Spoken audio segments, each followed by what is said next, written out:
Yeah.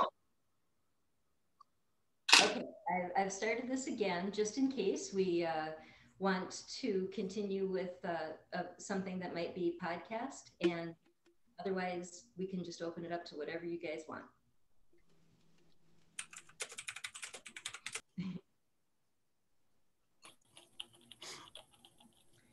So I think it'd be cool if we could get like the 5, like that Fox News has, if we could have like yeah. Yeah. I don't know if you guys watch that. How would that be different? What would that be like?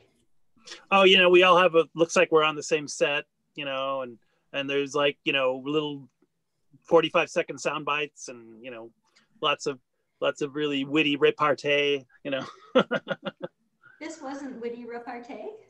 Well, I had some witty repartee, but I forgot it because I just had a quick comment response to like Cezary, but then when there was like 5 minutes and I kind of forgot half of it. Yeah. I think Tommy mentioned the same thing, And by the way, Tommy, oh my God, incredible frankness. And I hope that it's a healing process that you're in, I mean, thank you for your honesty and wow, I mean, what a journey you're on. Thanks, Daniel. So you get there were a couple of opportunities there for a hot debate-o, and debate-o. Yeah, I just didn't feel like stopping the energy for that, but how do you guys feel about should we have started a hot debate-o in there, or it's good the way it was? Cynthia? I thought it was fantastic the way it was, but I am really looking forward to the first hot debate-o. Like, I don't care when it happens or who it happens with. I just want to be there when it happens. I might have to rely on you guys to call the hot debate-o. I mean, it can be called by anybody and anybody can decline. Like Daniel and Cezary, that's like the perfect hot debate-o, but I don't know. Do we want to start that?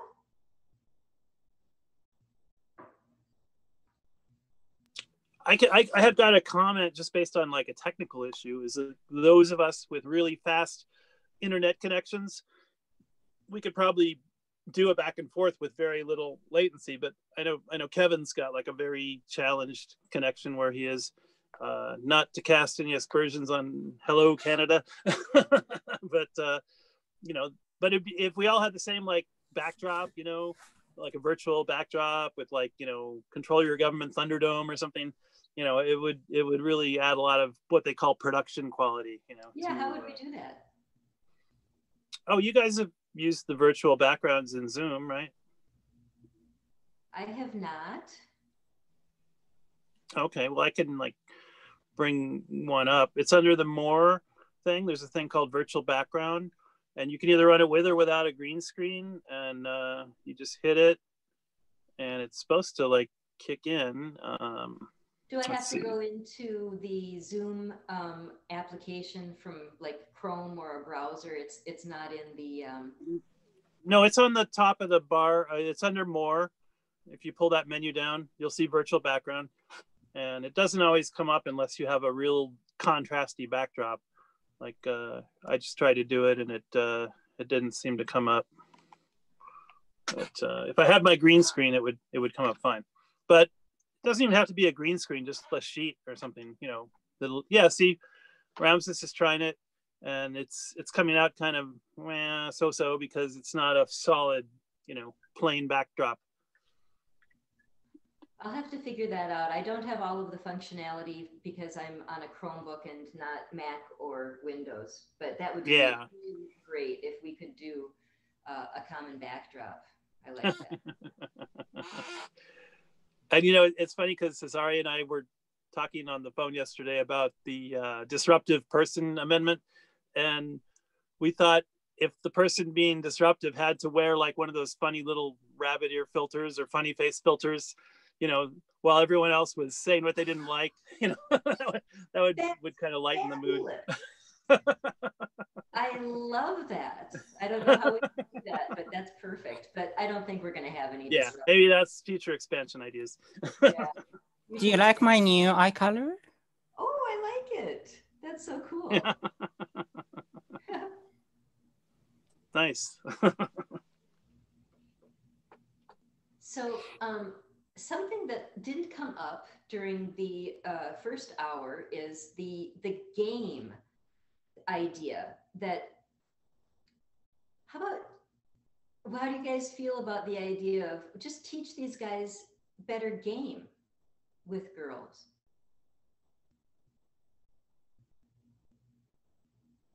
I'm not saying I agree with that necessarily, but I mean, what are your feelings? You mean like basic hygiene and dental care and things? No, like dating advice. Oh yeah, I like that idea. Yep. Okay. Dating therapy. You know, something that I read in it was a book aimed at men, how to pick up women and have like all the sex that you want. And it had it wasn't a little part of it, it was a major part of it. And I have not heard it anywhere else. I don't hear people talking about it. And I thought it was brilliant. This guy says he has sex whenever, wherever he wants, all over the world. You go into some place where people are looking to hook up, and men usually will go and look for somebody that they're attracted to, maybe somebody that's sitting in a corner that looks like they'd be approachable, they need a friend or something. But the idea is you wait to see who approaches you, who ends up in your space, who's standing beside you rubbing your elbow, who looks in your eyes. They might look away quickly, they might not, but the eye contact, the smile. And if men are not out there looking for the hot chick that really gets their pants warmed up, you will find a lot of women available, and their suggestions are very, very subtle. But then there's the clothes. So women, I want to talk about a book that was from the 70s. It's called The Fear of Flying. Anybody read that? And in it, it talks about, I don't know what kind of language we can use on a podcast. The zipless F. Yes. English. F, thank you. The zipless F, correct me if I'm wrong, Daniel. You just want that experience. You don't want to have to worry about getting the clothes off and all those awkward moments in between. You just want to get there. And I think that's really relevant to what the female psyche is looking for. And no, you're not going to just fly together and the clothes fly off and it's all perfect. But if the men understand that if you find the woman who's looking for that experience, you take her by the arm and say, hey, let's go. And you make it happen. Sorry. I'm done. Oh, the other classic piece of advice is if you want to be hounded by more women than you can handle, just swear off sex. You know, if you're looking for it, they'll smell the desperation and they don't want anything to do with you. But if you don't care, oh my God, that's attractive.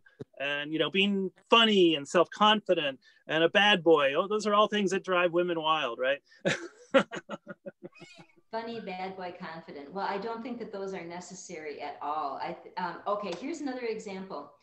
The involuntary celibate movement started with a woman. She was like, I am a woman and I cannot find a man who will have sex with me. And then the men grabbed onto it. And this is what I'm reading. Okay, it's just, I can't say that this is good evidence, but that the men who are calling themselves involuntary celibates are not open to the women that are open to them. So the female involuntary celibates show up at the male involuntary celibates rooms and they get kicked out and they're not welcome and they're there to find somebody to have sex with. So what is going on here? Are the men really looking to find sex or are they wanting to be victims? Ramses? in my opinion, most probably, yes, men are looking for sex. I understand that men are human and of course they're looking for connection and all this kind of stuff. But women have to understand that if you give him sex first night, then don't expect that much. Because for instance, 100 men, out of the 100 men that you are going to have sex with, I think at most maybe 10 are interested to have something more than sex with you. And I believe that it's not, as we already discussed, of course, it is not just sex. What we are talking about is romantic bond, building relationships, maintaining a relationship with a man. So what I want incels to know, instead of just waiting forever for something that will not happen, they have to know that it's not just about sex.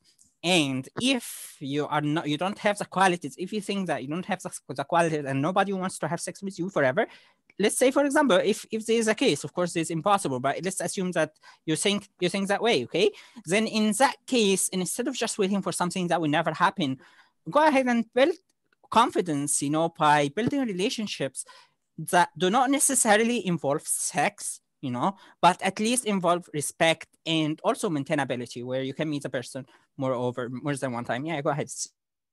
So yes, absolutely. Build confidence in those things that are being identified as things that make it difficult to have a healthy relationship. But I'm understanding that these people are, the involuntary celibates are so unhappy that they can't be accepted as they are, that it's just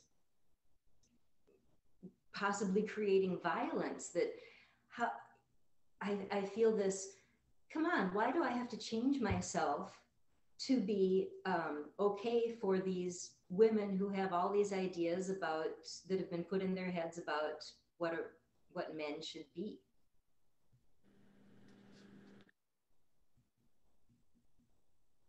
Well, I think the violence part or the psychological problems is not about being accepted by the society. It's about her feeling of inability or incapability of having what other people usually have, which is having a husband. And I believe that this problem sounds to be more common in women than in men, because it's easier for the men, to accept whichever wife they want, unless they are incapable or they think that they don't have the qualities.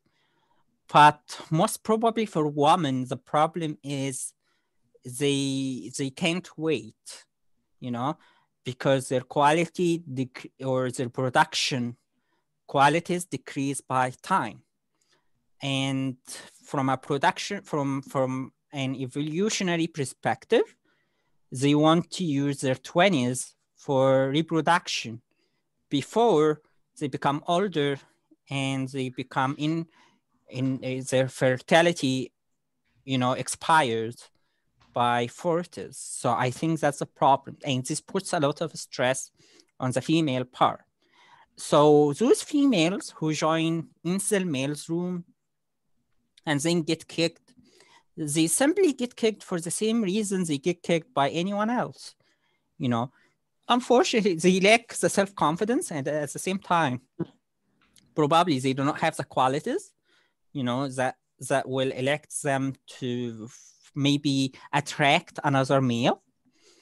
And the same applies to the incel males in the room, So it's like, I'm sorry for the term, it's very unscientific, but it is just to make it simpler for you guys to imagine. It's like and I'm sorry to say that, it's like an ugly woman meeting with an ugly man. So the ugly man wouldn't be happy to date the ugly woman, and the same thing around. So both of them kick each other away, and then they get back to the society where they are not accepted. Yeah.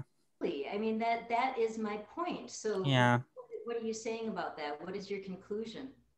My conclusion is, first of all, we're living in a very stupid era, very, very stupid era where Tinder is a controller for our evolution nowadays. I don't know how to fix that, but this is a problem. We know it's a problem. So there must be a solution to it. Sex dynamics. I have met one of my friends in Montreal on the Christmas day. We were discussing exactly the same problem. And he really gave me a lot of insight because unfortunately I'm not straight and I'm not very expert in straight relationships, but he showed me a lot of things that I was unaware of. So those hot checks that you see on Tinder are not the norm of our society. You have to know that. Okay, and there is a minority of women who already use Tinder, at least here in Montreal, because women here are looking for long-term relationships, not just one-night stands. If they want one-night stands, then they are gonna do it with a high-quality guy. You know what I mean? Young, having, these typical qualities that media has brainwashed us with, because they see it as a sacrifice. They see the sex, having one night stand is just a sacrifice. They are not supposed to do that, and the man is taking advantage of them. But they are doing it because they just want to try, or they like it or whatever. However, when they look for long-term man, their standards change completely. And now they are really looking for someone who will be the father of their babies. Okay, so a lot of factors now get into the equation. So what I want to change here, the way we judge, or the way we choose our sex partners, the way we choose our long-term partners, the way we build our relationships, the way we maintain them, the limits that we put, the writings on the wall, and that we, and I can see the writing on the wall before it comes on, because like 50 days from now, if we keep Tinder, Grindr, and this kind of stuff control us, 50 days from now, actually, not just part of the society will be incel. Actually, many people, much more women will be incel. Okay, and we're gonna really have hard times. I'm telling you, and many suicide rates nowadays, is related to this problem. Love that. Thank you very much. Daniel, did you have your hand up? Oh yes, I did. Yes, very great conversation, and you really triggered some thoughts. Maybe you guys have heard this old joke. A father takes his son on his knee and says, "It's time for me to tell you about women, son. Number one, you got to find yourself a woman that is just really hot, really turns you on. She's great in bed. Oh my God, the sex is great. And you just love her to death, And number two, you want to find a woman who's a good cook, a good caregiver. She can raise kids. She's, everything you want, for keeping the home. And number three, you want to meet a woman who can cook, or that's the other one, a woman who would be your companion for the rest of your life. And now, son, the most important thing, these three women can never meet each other." And there's actually a science fiction writer that said there's really three kinds of pair bonding, because the idea that we're pair bonding creatures, that's a huge spectrum. We need a good hot sex partner. We need a good parent partner. We need a good long-term companion partner. So it kind of says you might want to get three different women at these three phases of your life. And that was just a interesting sociological science fiction comment and a joke that I just had to put in there. Go ahead. Thank you. Cynthia? I agree with Daniel. I don't think humans were designed to be monogamous. Like there might be some who prefer it, but I don't know anybody that hasn't, been in a long committed relationship and met someone that they just couldn't get enough of, that was not their husband or their wife. So I don't think people are supposed to be monogamous, and it's my understanding that the only monogamy that exists in nature is with the vole, which is a monogamous rodent. and in a sense with wolves, not they're more philosophical about their sex, kind of. Swans. Huh? Crows too. Crows. Okay. But yeah, it's the point. It's very rare to find all three of those attributes in the same person. I mean, what are the odds? It'd be very rare. You know, I don't even know who I'm talking to on a day-to-day basis. You know, I totally believe in monogamy, but I do also find it very difficult, or I think it would be very difficult to find somebody who is really good at all three of those things: companionship, taking care of the house and family, and really, really interested in sex. I don't know. Tommy? Me? You're a man who really loves taking care of the house? Takes discipline, takes commitment. Come on. Can't cut yourself short. Okay.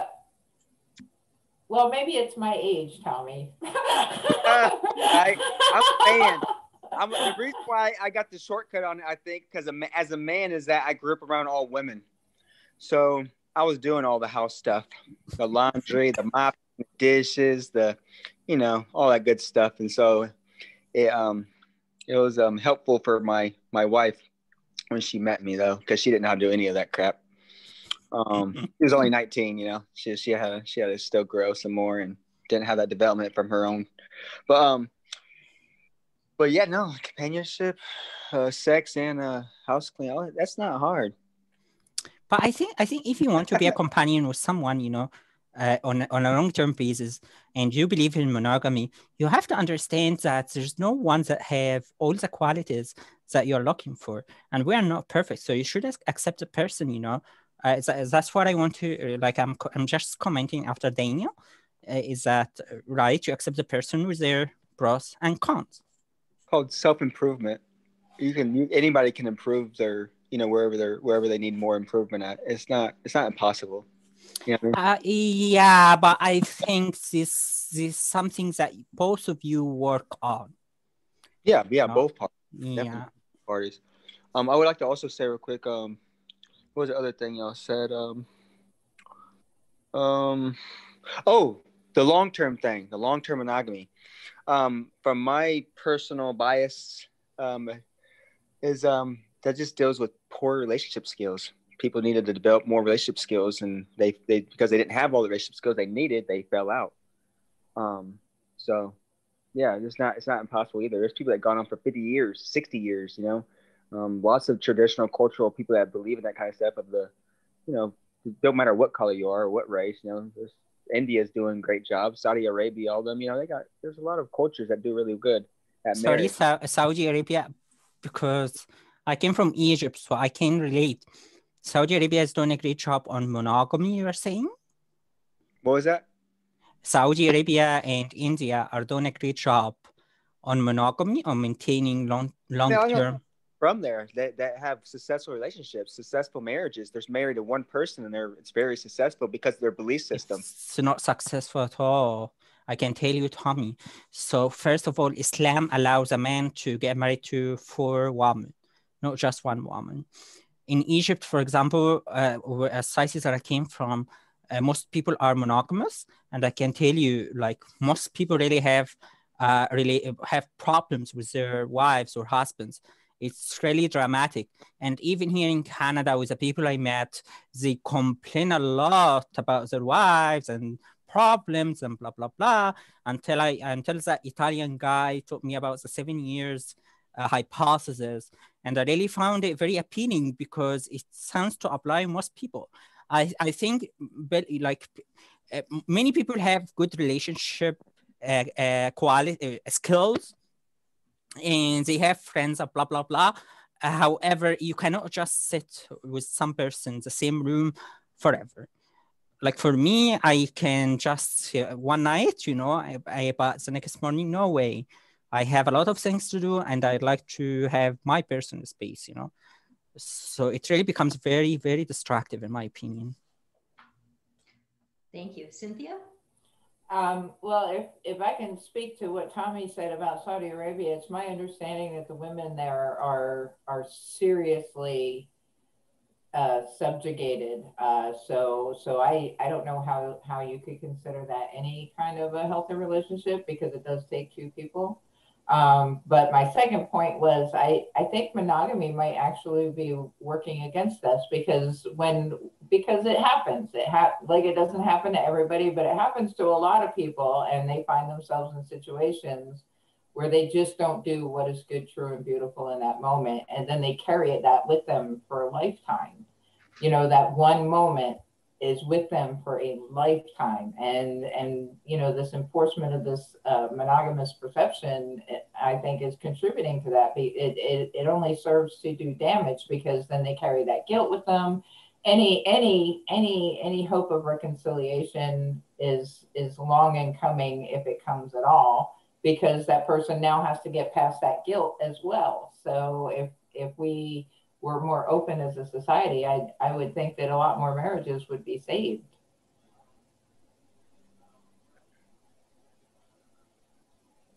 That's it. That's all. Open sexual relationships. Well, just not make such a big deal out of it when, you know, if you're married to somebody for 50 years and there's something lacking in your relationship and you find that thing in another person, I don't see why it's a big deal. So you're connecting with another person in the same way you connected with this person. You know, that's what people do. That's just my opinion. Tommy? Real quickly, it's called personal development, and it's called dissatisfaction. You know what I mean? They must be dissatisfied with their partner to go up to another partner. And all it requires is personal development. By whom? By themselves. Personal development to improve whatever's lacking. Well, what if the thing that is lacking is their husband? If they're not satisfied with their husband, then move on. Oh, so you would encourage someone to get a divorce before just going outside the marriage? That seems like throwing the baby out with the bathwater. That creates more wounds and causes more problems. Why would you do that? That makes no sense. It would cause more problems. Well, I've been married twice, Tommy. Yeah. And I can tell you that it would have been a lot better if I hadn't thought monogamy was as big a deal as people seem to think it is, because I walked away from at least one of those marriages was really good, and I walked away from it because of that. So. Yep. Ramses? And this is the reason why most women move away from their husbands. I can tell you, like, there are many men that actually do these adultery things. They cheat on their woman, and you never know. Like, watch your husband. So the point here, Tommy, I already know, like, someone who loves his wife so much, but they don't sleep in the same room. And his wife is having some physical problem, some disease in her neck, and he provides a lot of support of her. But he's not satisfied sexually, you know, so that's why he does this. He meets people. And I have been with him for a long time, you know. So, and this is not even prostitution or anything, but it is just, you know, like friendship where we support each other. So in my opinion, monogamy is really an evil. Every woman, not men, in my opinion, not men, because men, you know, they are very, very okay to have sex with whoever, you know, whatever ass opens for them. But for a woman have to understand that if a man cheats on you, this doesn't necessarily mean that he doesn't love you. He just have some, you know, he is a man, he has penis, and he, you know, he has feelings. Yes, go ahead, Staci. So I agree that it can be a healthy thing if you've got issues like the partner cannot provide the sexual experience that the other partner needs, and that can be a real need. That is a totally different thing, I think, than, again, we've got points on the spectrum, all across the spectrum. Then you've got people who they say to their partner, in marriage, everything's great, honey. And then they're just like, well, I really like some of that, man or woman. And that would not be a positive. That's just lying to your partner. I don't think that's positive. Cynthia? Not if you both acknowledge that it could happen, then you're not lying to anybody, because there's no reason to lie. Everybody knows that this might happen. That's a totally separate thing. I'm talking about the man who is doing it behind the woman's back and says to her everything is fine. But that was the point I was speaking to. If we put less importance on monogamy and just accepted each other for the fallible human beings that we are, and understand going into it that this could potentially happen, then the trauma that was inflicted would be much less. Well, if both agreed on that, but clearly that relationship I'm talking about, which I think is very prevalent, is there's not an agreement ahead of time.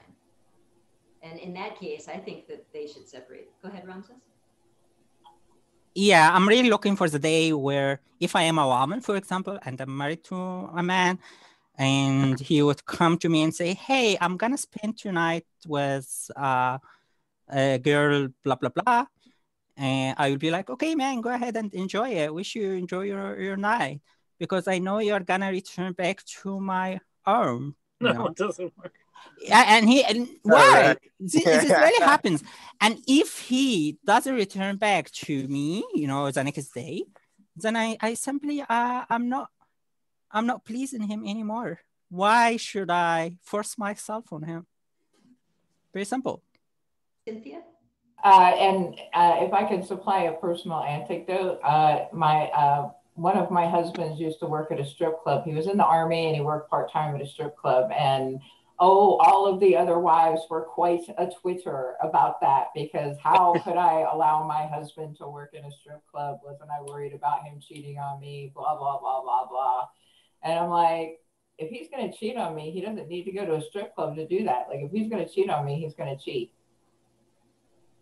It just is. And I love him. And, that's just like, that's how people work.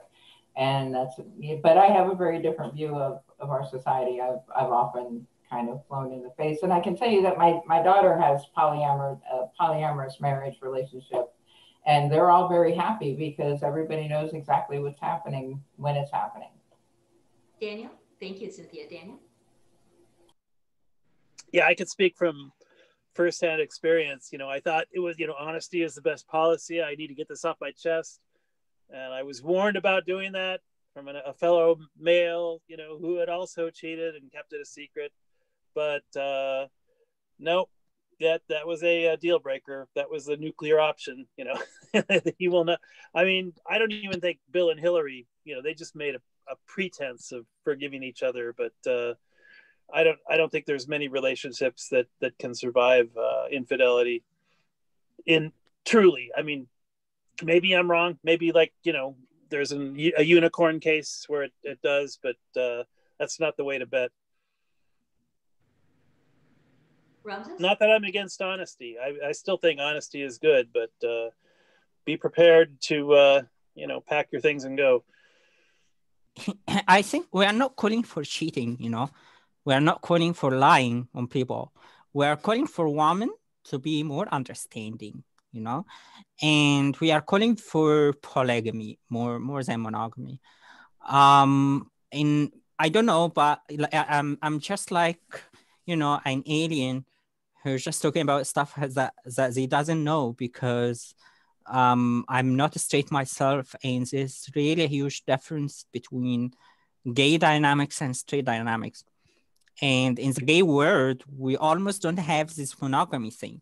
Like, yes, you can find two gay guys who are married and they will claim that they are having fun, etc. But we all know that the diverse rate between gays is much higher than straight people. But in all cases, whether this is true or not, I know like many people in the LGBT community who are having, polyamorous relationships, and they are working very well. I think LGBT people need, there is some responsibility here that we need, to teach people about how to be sexually open, especially for women in our society. Cynthia? I have a question because I know a lot of practitioners of BDSM are married and in what they call vanilla relationships, and they step outside of those relationships to fulfill their BDSM sexual fantasies, and everybody's aware of it, and it's fine. But then there are some women, there are some spouses who are left in the dark about it because they are so not open to that idea that the only way for this person to fulfill that need that he has is to go behind her back. I'm not condoning it. I'm just saying that it does happen. And if we lived in a society where monogamy was not enforced upon us, and I would say that was more of a church thing than anything, we would all be much happier as people if everybody could just, live their freaking lives however they saw fit. Now, I have been in relationships, that I love that person and it would never even cross my mind to cheat on them. But that's not the case for everyone. Thank you. Tommy, you had your hand up? Yeah, I just for me, I've tried to go all the different ways, but for me, natural was monogamy. That was more natural for me. I don't believe in this being forced on anybody. I believe it's natural for a lot of people, even so. Even just based on my natural tendency, monogamy has been the way for me, and the other way around for polyamorous or polygamy, whatever. I just I don't know. I've come across too many women that, you start getting pleased by another woman having sex, they're going to be getting insecure that you're getting pleased by another woman. It's a natural thing they do. Men, I would say men would too. Yeah. Oh yeah. That wouldn't work for me either. So, and eventually, based on experience, messing around with plenty of women when I'm in younger days, a woman will definitely venture off to the other guy who's pleasing her more that she feels. And, so then it's like, they're not going to be keeping it an open relationship. She's going to end up leaving that guy and going to that guy, or the same vice versa for the man. So yeah, it's kind of challenging to see that. It's very rare to me. Thank you. Daniel? Yeah, I think that's a great point about the social enforcement of monogamy. I mean, look at all the gay guys that got trophy wives, so they could pass in the Hollywood culture, or, but if you look at the statistics, the stats on a single monogamous relationship lasting your entire life are not that good. What we get is a culture of serial monogamy where, people have 3 or 4 long-term relationships, in their life. And I think that's tending toward that idea that you marry in your 20s for sex, in your 30s for parenting, and in your 40s for long-term companionship. And it's not necessarily an indictment, it's just anything good or bad. It's just coming to terms with scientific demographic truth, Real quick. I what do you call that word? I contribute that to poor parenting, broken marriages. All right, go ahead, Ramses. No, if I say it's a generational thing. Yeah, you're right, Tommy. These are the kind of sins that get passed along. They become intergenerational patterns. Yeah, that's all it is. It's just poor parenting, and then they have poor relationship skills, and they end up having a broken marriage, going to the next marriage, because they still haven't fixed themselves. The word is attribute. I attribute that to. Yeah, attribute that to poor parenting. Yeah, poor upbringing. Good point. Okay, Ramses? Just wanted to comment on the natural thing that Tommy has brought up by saying that monogamy is natural to him. I want to tell you something, guys, and you're going to be shocked, but I hope you accept me for whoever I am. I think that homosexuality itself is not natural. Okay, and there's nothing wrong with that. Like, most of the homosexual people that I know actually had incidents when they were young, and this including me. And I don't want to draw unscientific statistical correlations here, but what I want to say is that research has no consensus on this. And of course, there's nothing called the gay gene and all this kind of stuff. Like, anyone from the academic world know for sure that all these research papers are fake, okay? So yeah, they have a lot of problems you can read about. And instead of just reading a paper, just read the criticism of other scientists on it, and you will know the reality. When you conduct statistical experiment to draw correlations, it really has a lot of requirements to be satisfied in order to draw a hypothesis. Otherwise, the null hypothesis is the ones that should be taken. And here we go with homosexuality, which until now, we don't know why some people are homosexual and why some people are not. But we know that there is a statistical correlation between abuse and homosexuality. And we know that according to statistics, most people are bisexual, not just homosexual. And we know that homosexuality and heterosexuality are just the extremes, but most people are in between, especially women. And we know that most people have sexual fantasies that you can never think about. And Kennedy has already enumerated that in his books. So a man who is very masculine, maybe he's having some, BDSM fantasies, and he likes to be beaten by women inside bedroom, but you don't know, so it's wrong to judge. So here is a point, Tommy.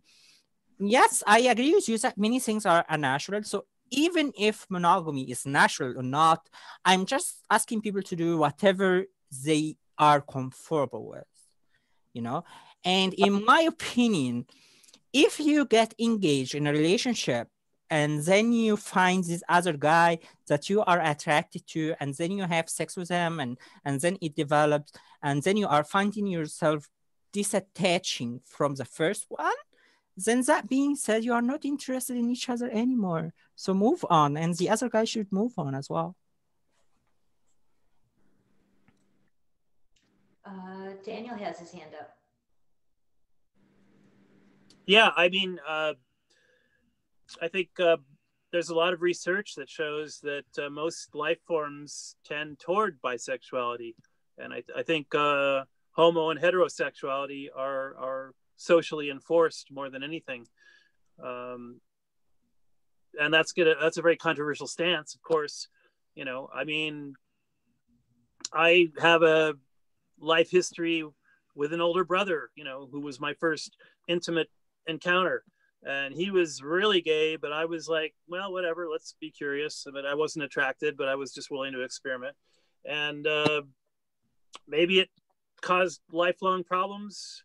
Maybe it didn't. I mean, I was hit on by a lot of gay guys growing up, and but I was always attracted to women. I don't find men attractive, but I enjoy the cuddling, the intimacy, the friendship. There's a lot of things in the pair bonding spectrum.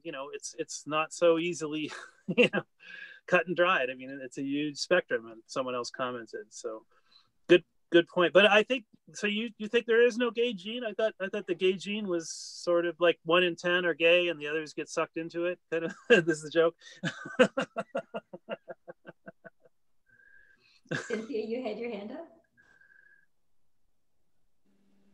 Yeah, you guys brought up an interesting point, and I'd be interested to know what you think. If you were with someone and they cheat on you, but it's with someone of the same sex, opposite of you, is that cheating? Yes, Staci? Yes, it happened. I did not consider it cheating. It was a long time ago. Yeah, a long time ago. Well, my question is why? Because they are in essence doing what you're telling me it would be the problem if your mate was cheating on you. So I know all I can say is I made decisions the way I made them. I was young, and I wouldn't make different decisions. I'm perfectly happy, no regrets. I feel differently now. Daniel had his hand up, and then you, Ramses. Yeah, I mean, there's an old joke among guys: "Eating ain't cheating." I think that was like Clinton defense, right? It's like it's not cheating unless you do the coitus act. But this is a topic that's in flux. Go ahead, next person. So excuse me if this two person is Staci, but of course you can not answer me. So what if, for example, you know that you have been cheated, but he cheated on you with a woman, not a man? Are you gonna take the same decision, the same action, or not? Yes, I can answer that from experience. And I was very much in arms about it being a woman, and I was not that upset about it being a man. Guys, it sounds like all the women that I know have been cheating on, except my mother, probably. I hope so. Cynthia? That's probably not one of those things you want to find out, Ramses.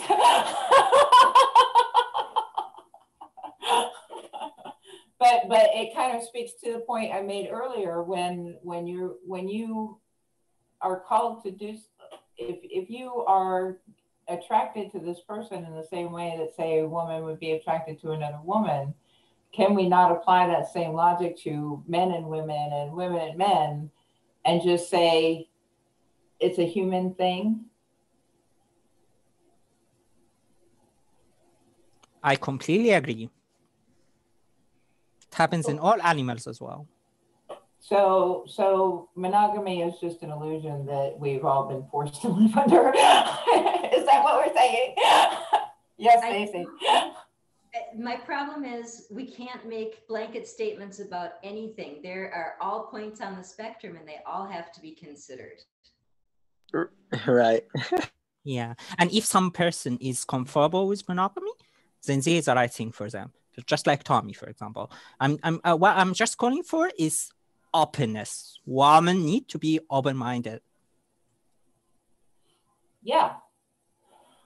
Well, I mean, the woman doesn't need to be open-minded. Like, when you get into a relationship with somebody, everybody should know exactly what's happening, and nobody should feel like they have to lie to the person that they're planning on spending their life with. That's insane. Here you go. Exactly, Cynthia. I think any relationship is just like a contract. Why don't you, both of you guys, just sit on a table, decide what you can do and what you cannot do? And that's it.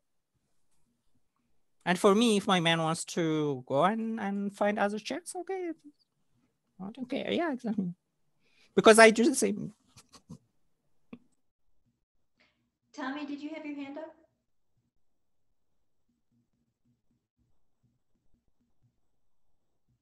I'm trying to remember if I did or not.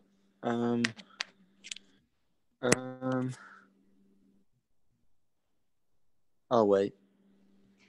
Well, it's 8:55, and we should end the part 2 of this by 9 o'clock. Should we move to closing remarks?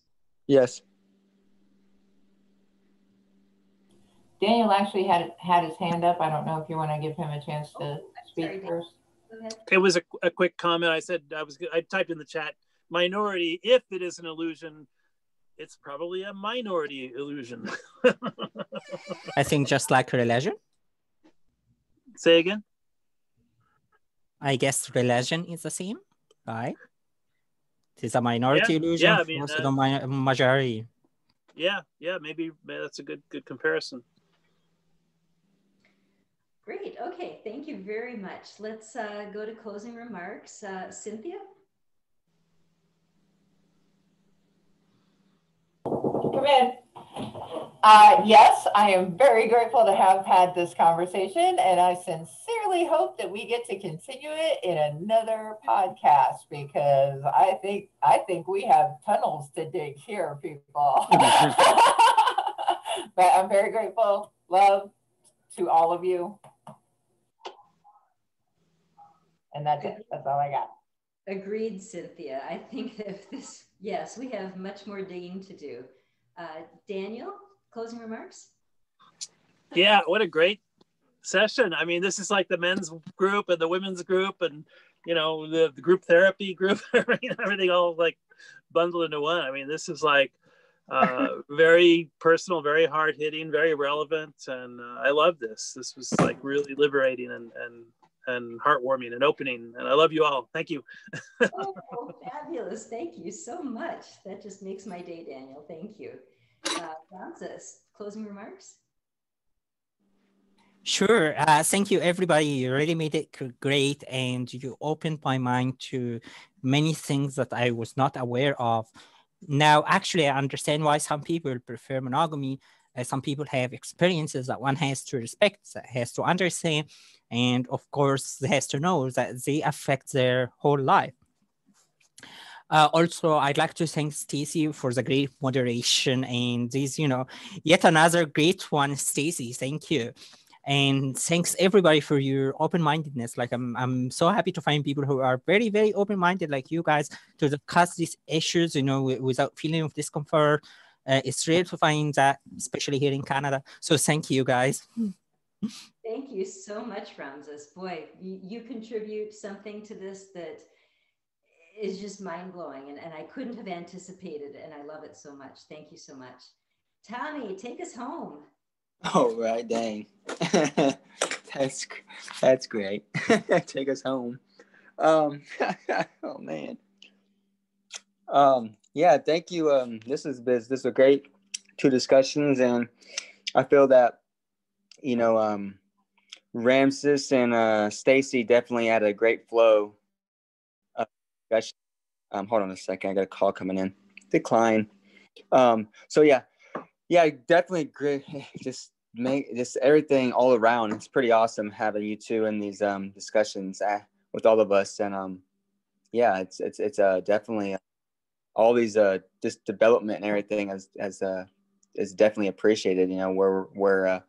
Where Citizen Assemblies at right now. It's amazing, and tonight was a great discussion. I guess that's pretty simple. Thank you so much. I love the balance, Tommy, that you bring to this.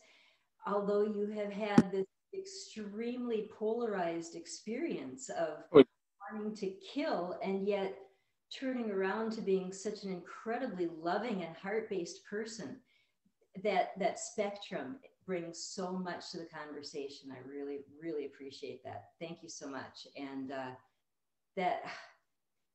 this has been fabulous for me. It always goes places that I never anticipate that are better than I expected. And I can't wait to continue this one. This was great. Thank you all so much.